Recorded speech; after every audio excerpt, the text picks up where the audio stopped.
whilst I'm still stuck here in isolation, I can't really go out and get some more stuff, and I've still got a fair bit of EVA foam here. I thought I'd go ahead and make one of these guys, which is the B1 Separatist battle droids. I've seen online instructions on how to make your own papercraft droid, so they've done all the templating stuff. I might be using some of that just to help me with some bits of the build.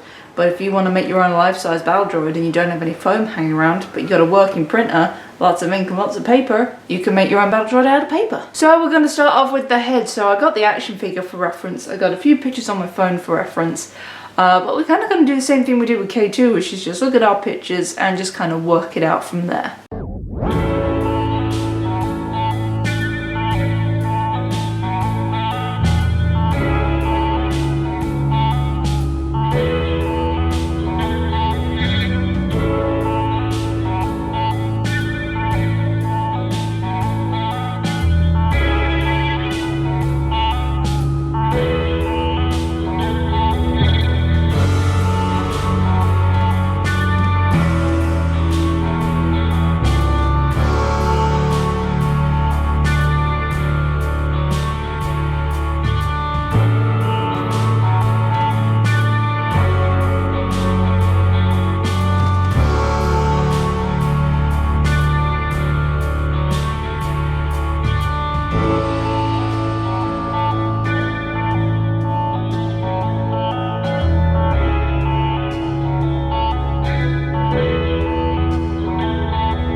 level.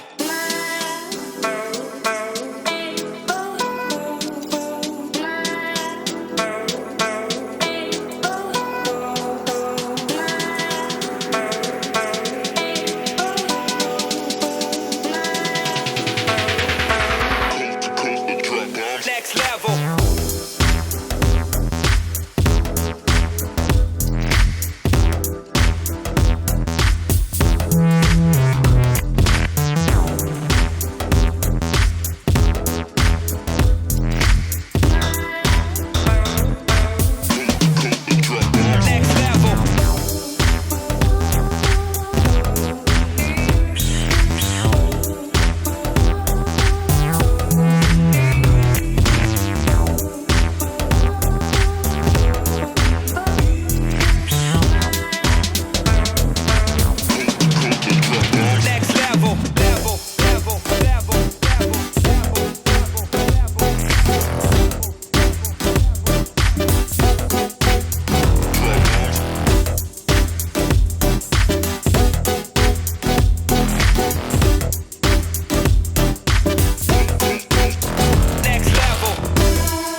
Next level. Next level.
Okay, so here is what we've got so far of our B1 battle droid. He does have a name now. I've opted to call him Clank. Everybody calls their B1s Roger, so I want him to have a different name as he's a clanker. Yeah, I think Clank works. So it's been kind of awkward trying to put him together with, like, for the most part, bits I've only got hanging around the house. I did have to order some more foam, but everybody's crafting, so you can't get much foam online. I had to get the white foam because a lot of the other foam was sold out, so this stuff is slightly softer than the black foam I was originally using before, but it does the job, so we're not going to complain. It does mean some bits will need some extra reinforcement though, like you can see the arms will bend, but we will tackle that. So just for now, I'm gonna take you through what I've done with this droid. So this is the head that we've already done and primed. I might need to go back on some of these details with either a blade or the soldering iron just to bring them back out, because the Plastidip has filled in some of those gaps a little bit, which is the one problem with sealing with Plastidip.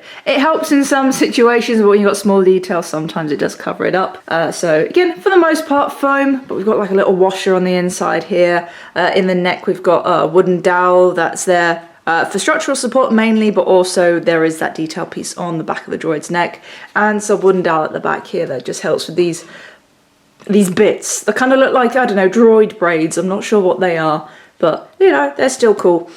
So that's glued into the chest, so cut out a hole in the chest, put that in, made sure it's glued in. I've got these support pieces as well, which you can see haven't been neatened up or blended or whatever, but we will do that at a later date. For now, just want it to be nice and stable, because we've still got a few details to add to all this. For now, we're just mainly focusing on the basic structure. So this droid is a droid that's going to be without the backpack, so they have their sort of antennas attached to their back, which is what we've got here, just using up what I have left of a couple of spare wooden dowels that I've used for previous projects in the cupboard, and there's a couple of beads sort of glued on the bottom there just for a bit of extra detail.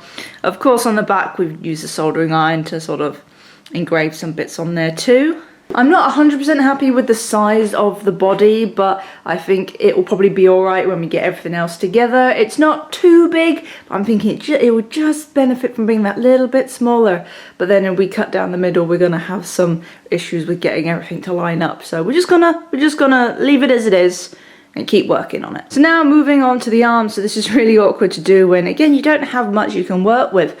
So I did want it to be posable, just so you know, I can have him sort of sitting or standing in certain areas of the workshop. It's just a nice cool decoration, because I do love these droids. So I thought, well, I can just try and use what I've got and make some hinges. So I've actually done it in a very similar way to the way that I did hinges for K2. Really cheap, really easy, again, just using stuff I have hanging around. So we're gonna start from the hands. Okay, so here's our hands, and as you can see, they are fully jointed. So just to show you how the joints work and kind of how easy it is to do joints, I mean, these joints are very, very loose. So I'd have to sort of work out something that they could like actually stay in a position you put them in. For K2, because they were puppeteered ones, they had elastic running down the back, and they were sort of wire controlled, so like I could have one wire attached to my finger, and if I pull that, it would make the fist clench. But I'm not doing that with this one, because this is obviously not a puppet, this is just a static prop. But for this is the sort of like the end finger joints. So as you can see, we've got a little bit of plastic pipe. This plastic pipe really sucks when you cut it, because it melts very easily. So you use these horrible rough edges that don't even really want to sand properly either. But again, we're using what we've got. So we got that plastic pipe, and thankfully I got a bit of wooden dowel that just fits in there. Obviously not the right size, which is why everything's a bit loose. Would prefer it to be a little bit bigger, but as I said, working with what we got. So this edge pipe piece is glued to this bottom finger segment only at the top half here. This section is not glued to this, and it's not touching this one either, because I made sure I ground out the top bit with the Dremel. Again, the same on this side. Section is glued here, but it's not glued there. This bit of plastic in the middle is just attached to these two, just by gluing it on this half here. So these two aren't attached to the end pieces, and the dowel runs through the middle, so everything's loose and it bends, and you've got the little bits of EVA foam on the ends here, mainly just to make it look nice, but also just holds everything in place. For the knuckles and the wrist, did it differently, because the hinge didn't want to be like too bulky. So actually fed some wire through there. This is kind of like aluminium wire they use for jewelry. You would have seen me use it on my Kyber crystal build. So it's a bit hard threading it through foam, because it kind of wants to go all wonky and poke out in places you don't really want it to. Like it will try and like poke out through the top rather than the side. So trying to make a guide hole with a barbecue skewer or like a needle is preferable, but it doesn't always want to follow that either. So yeah, just fed some wire through one side, through the middle, out the other, sort of wrapped it round and glued it just so you can't see the edges. And there you go. Again, exactly the same here, but didn't have to wrap it around the fingers just to keep it in place. Yeah, and just a bit there, fed it through the other side, glued it in place, hit it with a bit of foam, and you have the wrist joint. So moving on up, we have the elbow joint. So this elbow joint, again, is fully movable up to a certain point. So this was kind of done the same way that I've done K2. You can just see here the edge of a bolt just poking through there. See, I have covered it with foam, so it's not very obvious. So just got a bolt and then cut holes in this piece, which is the piece for the upper arm, and this piece, which is the piece for the forearm. Fed that through, screwed on the nut on the end, and that is a very, very easy way to do the hinge joint, covered it with foam, and you can't really see it. And the final joint for the arm, this is very K2, you can probably see underneath there, is a Pringles can, a lovely, not very well hidden Pringles can, because I don't have any pipe that's sort of big enough to use for this, so I ate all the Pringles and used this instead. So obviously these bits are just here for decoration to give sort of the correct shape for the droid. And if we look up inside the body here, you can kind of see, oh, one bit's come off that side,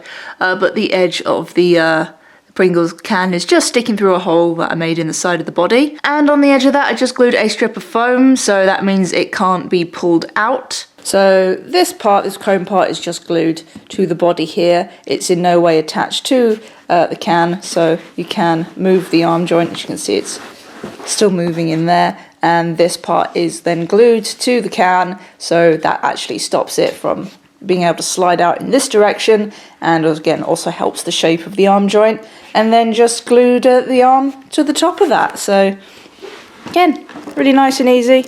So we've got fully posable arms, obviously exact same on the other side. And that's where we're going to leave the build for now. So that is part one of our quarantined B1 battle droid, made for the most part out of foam and some random bits I got hanging around.